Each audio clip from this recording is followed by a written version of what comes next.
Can you believe we're already 1 month into 2024?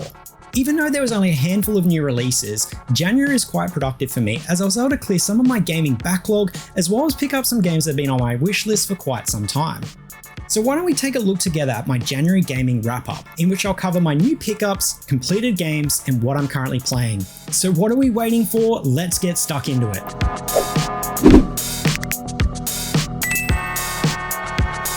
So let's start by taking a look at my new gaming pickups in January. So it turns out I got a lot of new games in January. Some of these games I did purchase in December, but just due to the post delays around Christmas, they didn't turn up until early January, so I'm just going to count them towards this list. But if it does look a bit hectic, that's mainly why. Stop it. Get some help. I managed to pick up a banger of a bulk Nintendo DS deal off of eBay. For 60 Australian dollar dues, it included 8 Nintendo DS games, which were Carnival Games, Nintendogs Chihuahua and Friends, Mario and Sonic at the Olympic Winter Games, X-Men Origins Wolverine, Drawn to Life Collection, Sonic Rush, Mario 64 DS, and the big hit Pokemon Black. There are some low-end titles in there, but considering that Pokemon Black is worth more than the entire bundle deal alone, this was incredibly well worth it. I surprisingly also didn't have any of the games in my collection other than Super Mario 64 DS, so this was an incredible pickup for my DS library. I ended up being able to trade in the extra copy of Super Mario 64 DS for $30, so really this deal only cost me $30 out of pocket. I honestly was half expecting this not to turn up, but it just proves that there's still some great deals out there to be had. I also managed to pick up this copy of Blue Dragon Plus on the Nintendo DS. I really enjoyed the original one back on the 360, and even though this one goes in a little bit of a different direction as a tactical strategy RPG, I'm really looking forward to putting some time into it in the future. I had a solo GameCube pickup this month in Extreme G3 Racing. I really liked the original Extreme G back on the Nintendo 64, so I'd been eyeing off the GameCube entry for quite some time. I put a little bit of time into this one and it feels like a blend of the original Extreme G, Wipeout and F-Zero, so I'm definitely looking to put some more time into this when I have some free time. In a recent trip to my local CEX, I managed to pick up some Wii games that I've had on my wish list for quite a while. I managed to pick up Mad World, Metroid Other M, and Monster Hunter Tri. All of these games were complete and under $10 each. Monster Hunter Tri in particular was only $3.50, so I'm incredibly excited to be adding all of these Wii games to my collection. Even though I have it on Switch, I picked up one of my favorite games of all time in Zelda Breath of the Wild on Wii U. I have a feeling that in a couple years the Wii U version is going to be pretty hard to find, and it has been slowly creeping up in price lately, so I thought I'd pick it up while it's still relatively cheap. I'm interested to replay this one with the Wii U tablet functionality, with both the inventory and the map screens being on the Wii U's second screen. Even though it is a simple feature, it's meant to be a really handy addition to the game. I also picked up another one off the wish list in Disgaea 3 on PlayStation 3. I really love this wacky series of strategy JRPGs, and 3 is one of the only mainline games I hadn't played in the series. This one was also complete at only $6, so it would have been rude not to pick this one up. I also managed to pick up Telltale's Guardians of the Galaxy on Xbox One. Other than The Walking Dead, I'm starting to see less and less physical Telltale games out in the wild. This is actually the first time I've seen a physical copy of this game ever since its original release, and with the digital copy now being delisted from the Xbox store, I thought I'd grab it while I still had the chance. From everything I've heard, this is actually a really solid Telltale game, so I'm pretty interested to be checking this one out in the future. I picked up a solo PS4 game this month in Final Fantasy Type 0. I already own this game, but I couldn't go past this beautiful Steelbook edition. That, and it was only $5 at CEX. It also came with a bonus soundtrack CD, so as a massive Final Fantasy fan, I couldn't say no to that. I also managed to pick up 2 new PS5 games, the first one being Tchia. This one I'd seen a few people talking about over on Instagram, and from what they were saying, it sounded pretty cool. This one was developed by a team of only 12 people and is heavily influenced by New Caledonian culture. It also draws inspiration from Breath of the Wild, so it's definitely one I'm wanting to check out in the coming months. And one that I've been looking forward to since its original announcement is Tekken 8. I streamed a couple hours of this one on launch day and it is incredibly fun. I'm still getting my head around the new heat system, but it looks and feels amazing. The launch edition also came with this awesome metallic plate and stickers. I'm going to give my thoughts on this one over in the Now Playing section, so make sure you stick around for that one. And finally, we have reached the Switch. First up, I was able to grab this Luigi version of the Mario Kart Live Home Circuit. I'm annoyed at myself that I slept on the Luigi version back on its original release, as it's getting harder and harder to find this one at a decent price here in Australia. I managed to get this one at $0 at a cost to myself by trading in some extra copies of my games, so I'm pretty stoked to have this one to go alongside my Mario version. I also managed to pick up a few Switch games that have been on my wishlist for quite a while, which are Destiny Connect TikTok Travelers, Sword Art Online Hollow Realization, Langrissa 1 and 2, Grandia 1 and 2 HD Collection, and this brand new copy of Akami HD, which was a steal at $20. I also managed to pick up new releases of both Another Code Recollection and Prince of Persia: The Lost Crown. Another Code I haven't started yet, but I'm absolutely loving Prince of Persia. And the very last thing I picked up in January was the new Xenoblade Chronicles 3 amiibo. I absolutely love this set of amiibo. If you're interested in seeing an in-depth look at both of these amiibo, be sure to check the video out over on my channel. And that's it, quite a few games added to the collection this month. Pretty stoked that I was able to cross off a lot of games off my wish list and also pick up a few surprises. Picking up games isn't the only thing I've been doing in January, I also managed to finish 3.5 games. Pokemon Scarlet I've been chipping away at for the last 2 years, and I finally managed to finish it off earlier this month. The game definitely has some visual and performance issues, but I really enjoyed a lot about the direction of this game. Continuing what they started in Pokemon Arceus by having the Pokemon roam through the open world and also having battles happen in real time. The difficulty on this one also had its up and down moments. This was mainly because I somehow managed to go in the opposite way in what the game's difficulty was scaled, but I do love that I was given the choice in that and add some extra challenge to the game. Though I appreciate they were trying something new, I wasn't really a big fan of some of the gym challenges and the opening battle sequences to the Team Star sections. These additions just felt a bit pointless and they ended up being more of a chore than enjoyment. I really hope with the next game they can iron out some of the game's performance and visual issues, as I think there's a really good game hiding there underneath.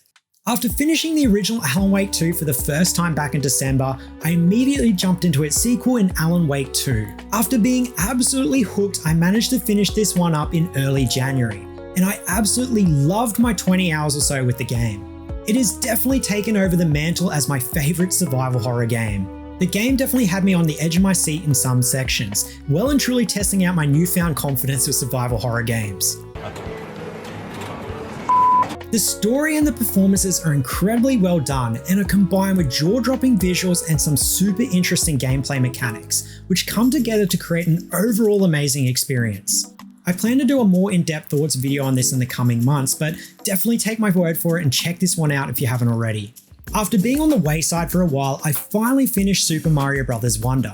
This game is just an absolute delight to play. The whole time I was playing it, I just had a massive smile from ear to ear. The levels are so incredibly creative, and just when you think you've seen everything, you'll pick up a Wonder Seed and be absolutely blown away by the creativity on display. Whilst hardly a graphical powerhouse, this is one of the best looking games on Nintendo Switch, with the colours just popping off the screen. On the OLED screen in particular, everything is so vibrant and colourful. The co-op experience is also more refined, ditching the divisive player bounce-off system that was in Mario Bros. Wii U. I cannot say enough good things about this game. It is just plain fun to play. It is definitely one of my favourite 2D Mario games and can recommend to anyone in checking this one out.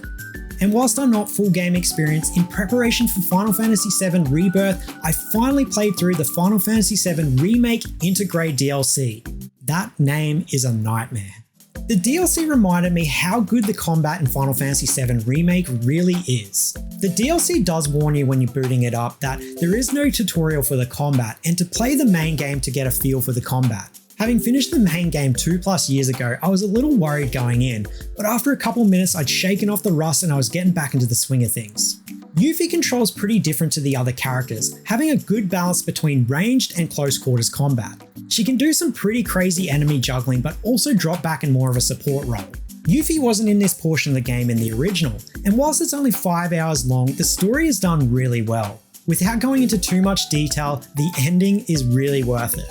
What this DLC has done has got me incredibly excited for Final Fantasy VII Rebirth. I can definitely recommend this DLC to anyone who enjoyed the main game. So those are the games I've finished, but what am I currently playing? In a move to try and help me clear some of my backlog, I've tried to limit myself to one game per console to allow me to try and finish more games. It'll be interesting to see if I can stick to this self-imposed rule as more and more new games get released. On the PS5, I'm currently playing through Plague Tale: Innocence for the first time. I don't know why it's taken me so long to get to this game, as I'm absolutely loving it. Set in the peak of the Black Plague, you're Amicia, daughter of a French noble, who after certain circumstances will be fleeing across France with your younger brother Hugo, avoiding your pursuers and the horrors of the Black Plague. At first I thought having a babysitting job of Hugo would be a gameplay recipe for disaster, but his AI has done very well, and outside of my own user error, he hasn't got me into any trouble yet. Combat is definitely not the focus here, with most enemies being able to take out Amicia in one shot, so you'll need to effectively use light, your limited resources, and manipulate the plague of rats to get through the levels. I think I'm just about over halfway through the game, but the story has really gripped me, and I can't wait to see the conclusion of this one before moving on to its sequel. With Tekken 8 dropping last week, I've been jumping in and out of rounds trying to hone out my skills. As I said before, the game looks and feels amazing, and is a really good evolution on Tekken 7. I'm still getting a grip with the heat system and some of the characters I'm not familiar with, but so far it has been really fun to play. At the time of filming this, I've only dipped my toes into each of the game modes, but there definitely seems to be a lot of content crammed into this game. As it's a fighting game, this will be one that I jump in and out of throughout the year, but I'm really enjoying my time with this one so far. Like most people on the planet right now, I've well and truly fallen to the addictive loop of Power World. I'm playing this one over on my Xbox, and it is incredibly solid for an early access release. I see a lot of people labeling this as Pokemon with guns, but for me personally, I see a closer comparison to Valheim with Pokemon elements. Regardless of the comparisons, it is just damn fun to play.